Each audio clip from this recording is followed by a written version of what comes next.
This episode is brought to you by Prime Video. In the small town of Holland, Michigan, nothing is ever what it seems. Behind the tulip festivals and pretty houses lay dark secrets that threaten to tear a marriage apart. Nicole Kidman stars in this darkly twisted thriller about a wife and mother whose quest to uncover her husband's secrets may get her more than she bargained for. Holland, streaming on Prime Video March 27th. You've maxed out your 401k, you're contributing to an IRA, and making some other investments. You're ahead of the game and doing well. But where do you go from here? The same old story can only get you so far. If you want a new take from a new type of financial professional, we invite you to get a fresh perspective beside an agent with the backing of New York Life. Insurance, investments, retirement, and more. Visit NYL.com to learn more. Investments are offered through registered representatives of NYLife Securities, LLC. Member FINRA SIPC, a New York Life company.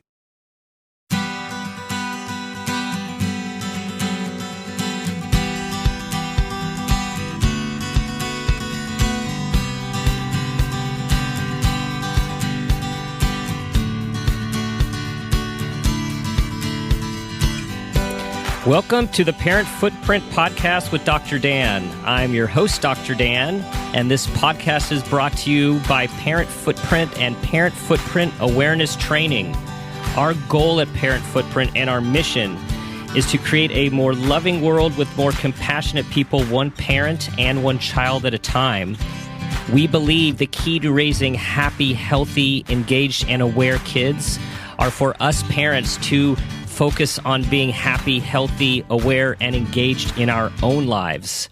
When we do this, we can think about what we want for our kids, how we were parented, how our parenting plays out in parenting our own children, and we can parent with purpose and intention based on our own vision of successful parenting, and then choose the footprint we want to leave for our kids and grandkids. On this show, I have the great privilege of talking to amazing parent experts, people experts, and a bunch of people from the allied fields of human development. And today, I am really excited to be talking to Allison Carmen. Allison is the author of the book, The Gift of Maybe, Finding Hope and Possibility in Uncertain Times. That is also the title of our show today. And I want to tell you a little bit about her. She spent many years, over 15 years of practicing law, and then she found hope and freedom when she discovered the mindset of maybe. And now she works with a variety of clients from business to entrepreneurs, artists, designers, attorneys, everyone across the world talking about, speaking about, and writing about this idea of maybe, and also very pertinent to this show.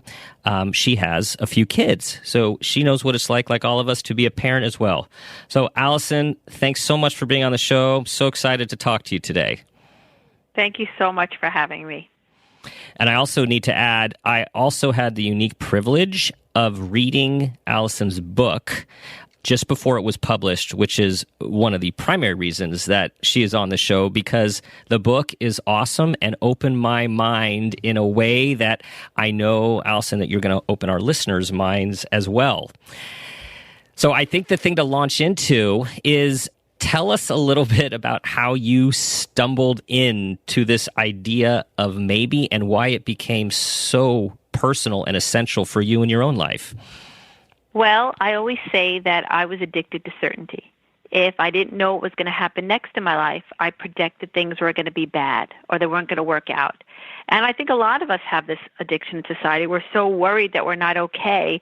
We're so afraid of the unknown. And what we all do to make ourselves feel better is we write stories to make us feel okay. We could write the story that I'm going to have this job till I retire, or I'm going to have this amount of money in the bank when I'm 50, or my child's going to get into this college and everything in their life is going to be wonderful. And we hold on to these stories really tight. But then we all know life has uncertainty. So when these stories don't happen the way that we thought they would, we start to feel scared and we start to feel vulnerable, and we start to see that we can't hold on to certainty because life is filled with the unknown. And so most of my life, I was always struggling with this idea of I don't know. So I wrote these huge stories. And the biggest story that I wrote when I was a kid was that everything will be okay. I'm going to grow up. I'm going to go to law school. I'm going to get a job at a really large law firm. I'm going to get a great job. I'm going to marry this great guy. The balloons are going to come down. Everything is going to be wonderful. And I wrote that story for a really long time. And I actually remember walking to work my first day. I went to law school. I got the job, got the guy. And I said, I've arrived. No more uncertainty. Life is going to be great. All my worries are over. And I know it sounds like a really simplistic view of life, but I actually was so afraid of the unknown that this story became very important to me. And then the second day of work, my office mate comes in and says, hey, Allison, did you hear they're firing half the first years? And I was a first year. And that was the moment in my life where I realized I am never going to win this game. I am never going to find certainty in my life. But that idea just ruined me. I was always anxious, but then realizing that I couldn't play this game anymore and write these stories to make myself feel better, I stopped sleeping. My immune system became compromised, and I started running all over the place hoping that someone could help me. And I went on like this for a very long time until one day I heard this beautiful story about this farmer. It's a Taoist story. And this farmer had a horse, and his horse ran away. And his neighbor came by and said, you have the best luck, the worst luck, excuse me. The farmer says, maybe. And the next day, the horse comes back with 5 mares. And the neighbor comes by to the farmer and says, you have the best luck. And the farmer says, maybe. But the next day, the farmer's son is on the horse. He falls off and breaks his leg. And the neighbor comes by and says, you have the worst luck. And the farmer says, maybe. But the next day, the army comes to take his son to war, and they can't take him because his leg is broken. And the neighbor comes by and says, you have the best luck. And the farmer says, maybe. And in the Taoist tradition, the story means that things are neither good or bad. They just change. But for me, maybe because I'm from the West, the minute I heard this story, I actually felt a pop in my chest. Because in my life, I was so busy. The minute something I didn't like happened, I went into this fear-based mode. Things are bad. They're not going to get better. They're not going to work out. I'm not going to be okay. This idea of maybe made me see that it's not, life doesn't come down to one moment, that the horse could always come back. There could be 5 mares. There could be another possibility. And it sounds like such a simple concept, but this little concept took me from this really cramped place in my mind where I was so convinced I was always doomed, and maybe brought me to this open space where I realized that life is filled with hope and possibility. And out of all the places maybe helped me, it has been in parenting. Because that's the place. See, the thing about parenting that's so tricky, right, is that we need our kids to be okay, no matter what. And we have this attachment.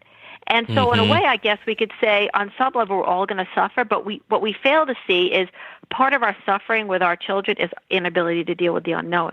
Because the minute we don't like what's happening with our children, we often jump, well, it's not working out. How will they be okay? What will their future look like? And this idea of maybe softens it, because you get to say, maybe I don't know the answer right now. Maybe things are still okay. Maybe things will work out. Maybe I need to act in this moment. Maybe there's something else. Maybe I could just enjoy the moment with my child, whatever we're doing. So what's interesting about maybe is that it always gives us hope, and it leaves us more flexible. It leaves us more aware, and it gives the ability for that space. And with that space, we become happier people, better people, and better parents. Well, and what I love where you made the jump to parenting our kids and how we need our kids to be okay so we can be okay.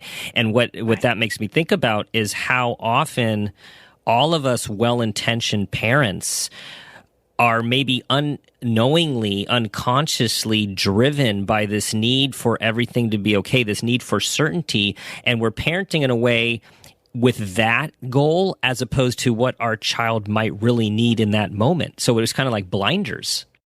Right, and we can't even, we really don't see it. It's really fear-based parenting. We think we're positive and we're joyful and we're giving our children positive messages, but when they come home with a bad grade, a lot of us are saying, oh my God, how are they going to get into a good college? How are they going to have a good career? We don't realize that we are taking that grade way out into the future, when all it is, it's just a grade. And there's no maybe. So that's what happens. We lose the maybe in parenting because, again, we're so frightened that they're not going to be okay in the future.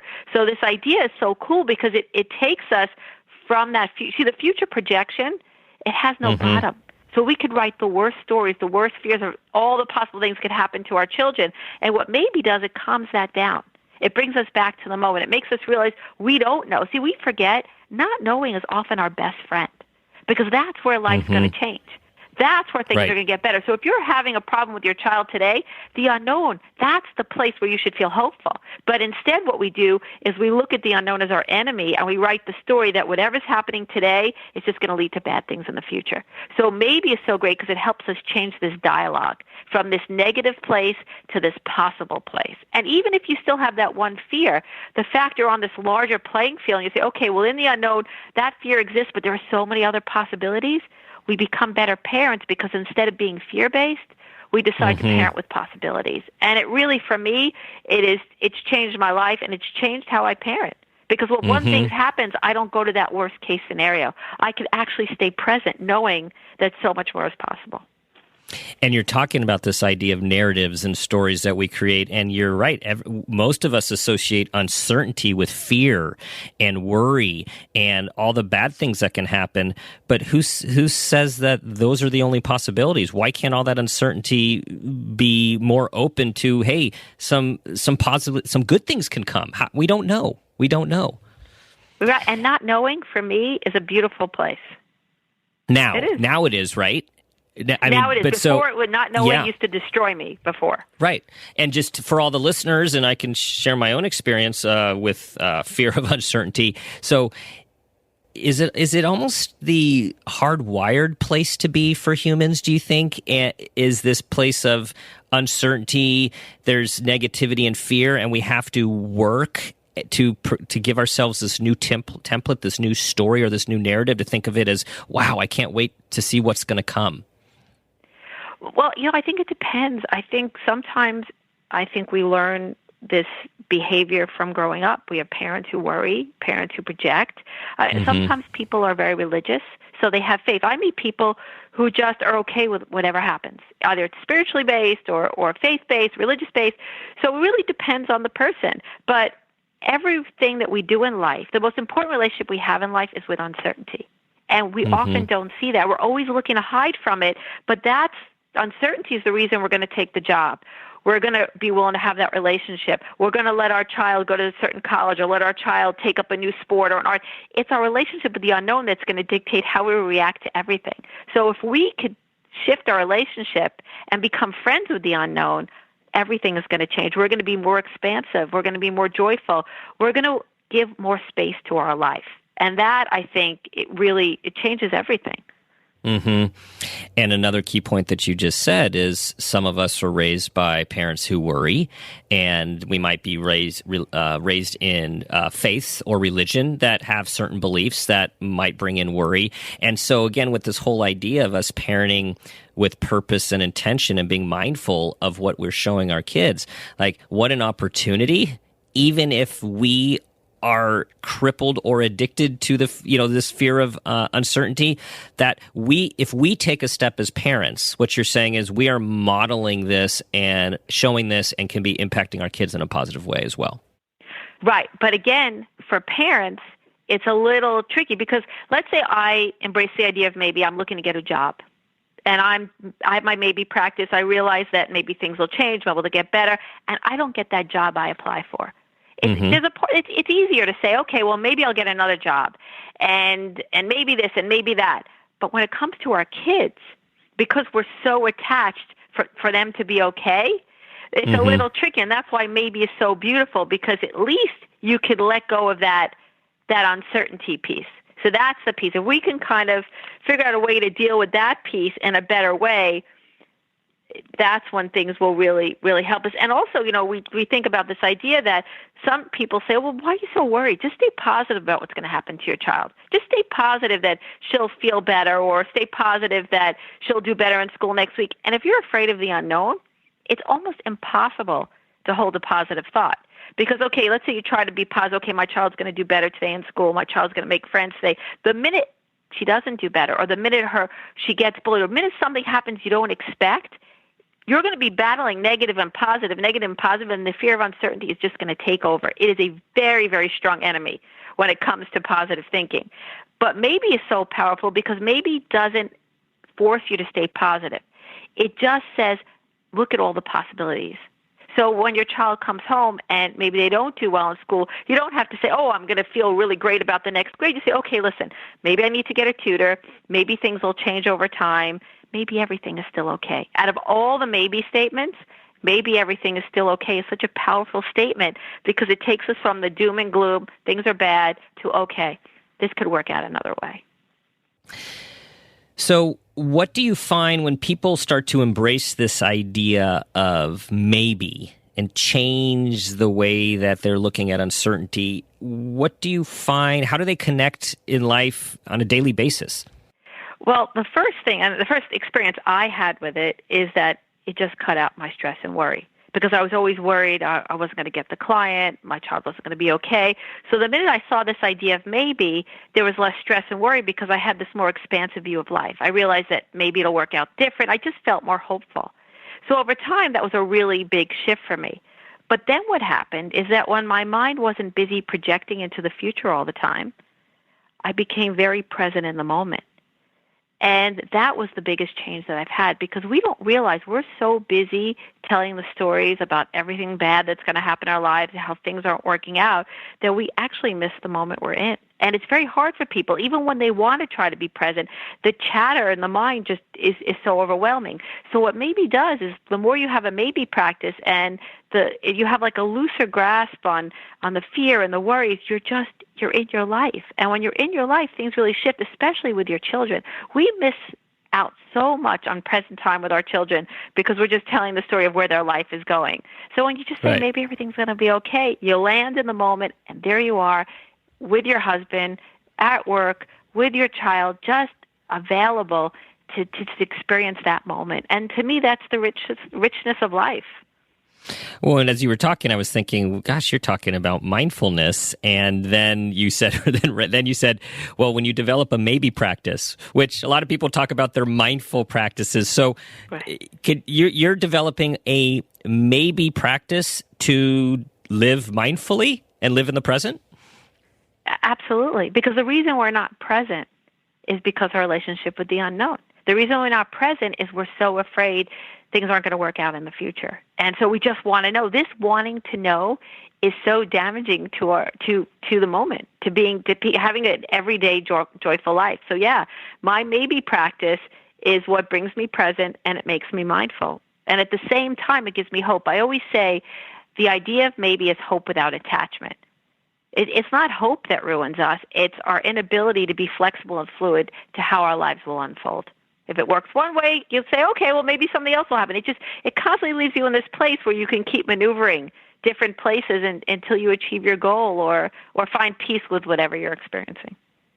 Right, and just like the story at the beginning of the show that you talked about with the farmer, it's maybe, and I see this all the time with my clients, and now having kids in high school and one who were, doing the whole college thing. It's like this whole pressure about, which school, where are you going to go, and will it be the right fit? And we all know from our own lives that sometimes our greatest experiences happened when we didn't end up where we thought we would, but we had so much attachment to it. Experience a progressive lens engineered with AI from Essilor, powered by individual measurements of your visual behavior. A lens personalized to you by an Essilor expert. Discover Verilux XR Track and enjoy instantly sharp vision in motion and seamless transitions from near to far. Find your local Essilor expert today at Essilor.com. Empower. Claire is practicing her breathing for her upcoming yoga retreat in Bali. Has she ever done yoga before? No. But Claire worked with Empower on her savings and investment strategy. She got good at money, so she can be a little bad. Empower. Invest well, live a little. Join our 19 million customers today at Empower.com. Past performance is not indicative of future returns. Investing involves risks. You may lose money. Advisory services are provided for a fee by Empower Advisor Group, LLC, EAG, a registered investment advisor with the Securities and Exchange Commission. Om Namaste. This episode is brought to you by Shopify. Upgrade your business with Shopify, home of the #1 checkout on the planet. Shop Pay boosts conversions up to 50%, meaning fewer carts going abandoned and more sales going cha-ching. So if you're into growing your business, get a commerce platform that's ready to sell wherever your customers are. Visit Shopify.com to upgrade your selling today. Right. And the part that really gets me is all the suffering. We suffer so much because of these projections. Like the story, okay, yeah, I wanted to go to one school, and then I got into another school, and I had a great time, but that that experience where you think it's not working out, we're just wasting so much time. And we're really shutting down. The thing that happens is that we're suffering, we're in pain, but we're also shutting down for every other thing that could happen. I find what people do is they actually almost turn their back on everything that's possible because they're so busy saying it's not working out. And I also have a child that's going through the college process right now, and she constantly tries to sell me, if I don't get into this school, things are not going to be good. What's going to happen? And everyone around you is thinking that way, and you just have to take a step back and say, wait, life does not come down to one moment or one school or one experience. There's so much more. And when you could have that idea of maybe when your child doesn't get into that school, you're going to realize it's not game over. There's going to be another experience for them. And maybe even if they don't go to the right school, well, maybe they could transfer or maybe things will work out. There's so much opening in life, and just we're the ones telling the story because, again, we're so afraid ourselves that if our child doesn't get into that one college, life won't work out. And even though intellectually we know this, emotionally we fail to recognize it over and over and over again. And again, maybe it's just this little tool. It sounds so simple, but it unhooks us from all the fear. And the minute you unhook from the fear, you suffer less. You end up being smack right in that moment, open for whatever life, is going to bring to us.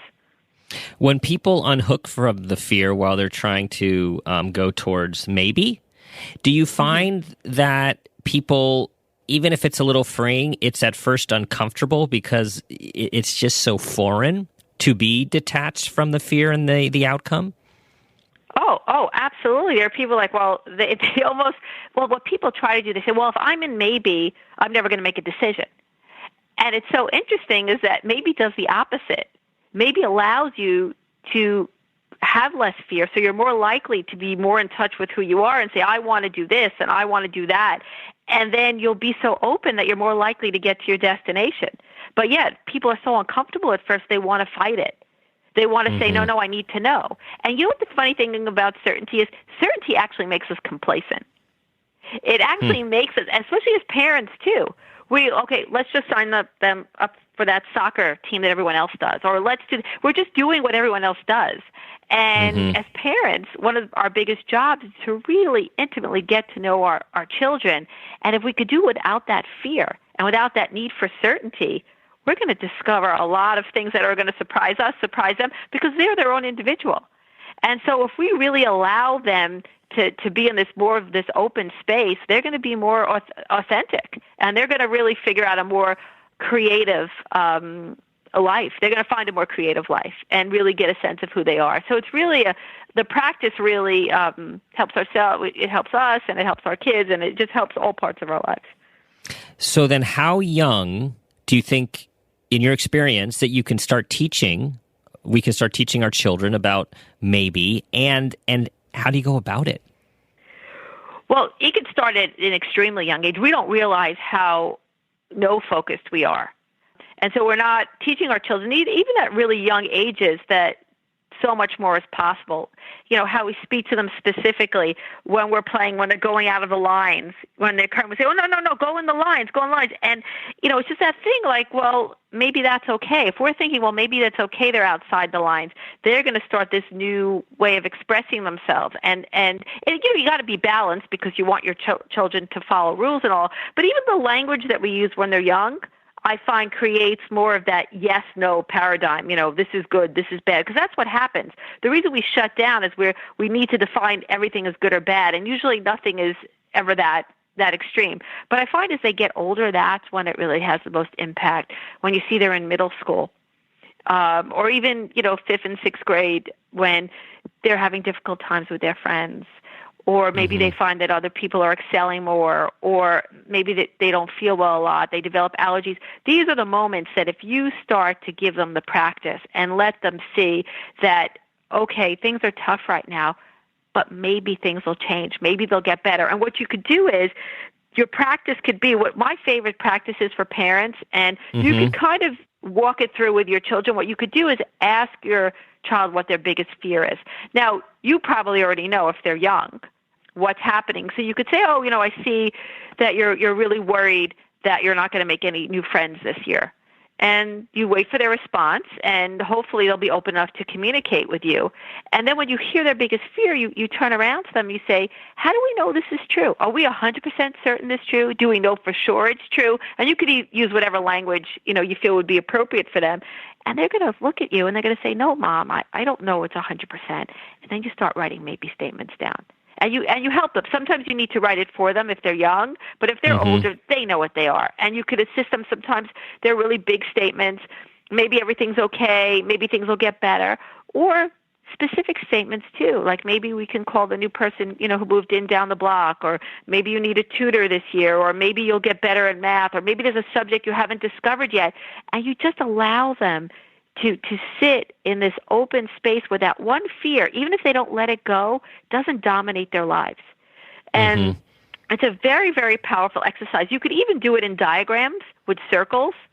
And it gets a little complex to describe it. It's easier to show you on a pad and paper. But once you get the idea of maybe, as a parent, you're going to find unique, creative ways to implement it into your child's life. If it's in a conversation, if it's in an exercise, if it's in a walk in the park, you just keep letting them see that there's always more than one way, and they will become maybe thinkers. Well, and after I read your book, I immediately started to apply these principles in my work with anxious, worried, scared people of all ages. And when it landed, just that smile on their face and that feeling of relief, it was just so powerful. So I have seen personally in my work too how this concept can really help create that distance and create other possibilities from the uncertainty and the worry. So what would you say if there's one thing that you want the listeners to take away from living with this gift of maybe? What's that one thing that you would give them? Again, it sounds so simple that this little word is going to liberate you from all your fear and worry, but it's an amazing word because, again, it takes you from this place where you are so sure life's not going to change.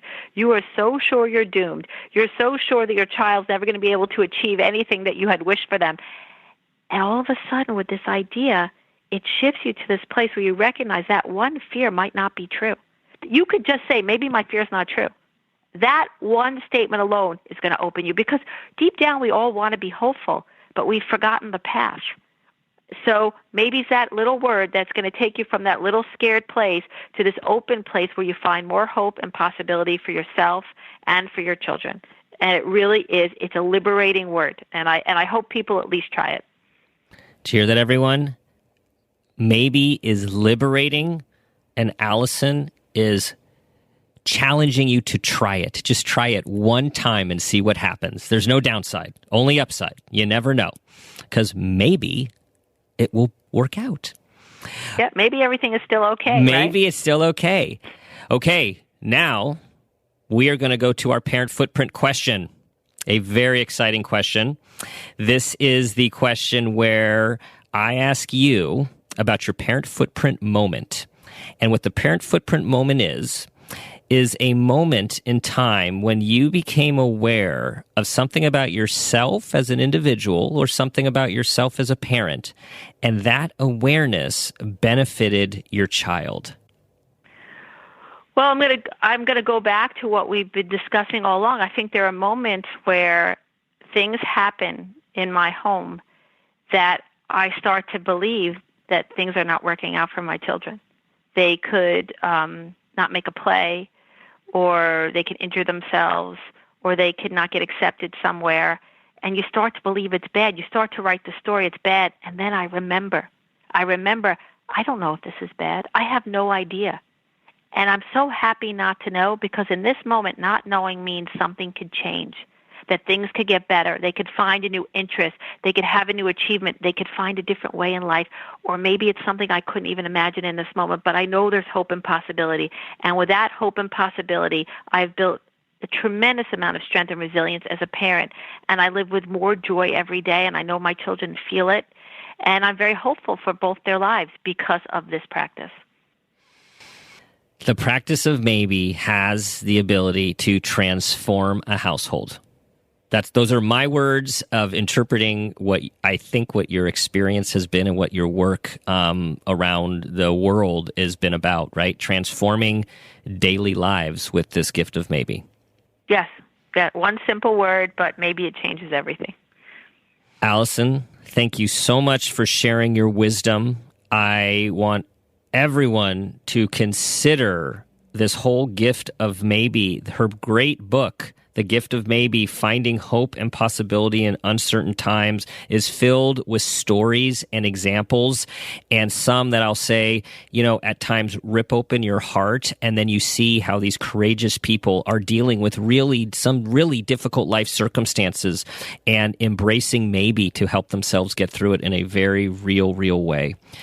Allison, could you tell the listeners where they can follow you and find all of your great stuff? Sure. I have a website, AllisonCarmen.com, and I blog a lot. I also write for Psychology Today and Huffington Post, and my book, The Gift of Maybe, can be found in all major bookstores, independent stores, as well as online at Amazon and Barnes & Noble and all the other online retailers. So, Allison, maybe we will do this again, right? Maybe. Maybe we will. This was fun. Thank you so much for being on the show, and wishing you all the best. Thank you for all the work you're doing to help all of us embrace the idea of maybe as we live in the uncertain times that we're all living in right now. I would like all of you to go to parentfootprint.com, check out our blogs, our other podcasts, our Parent Footprint Awareness Training. Help us make the world a more loving and compassionate place, one parent and one child at a time. And I'll leave you with this question. What footprint do you want to leave?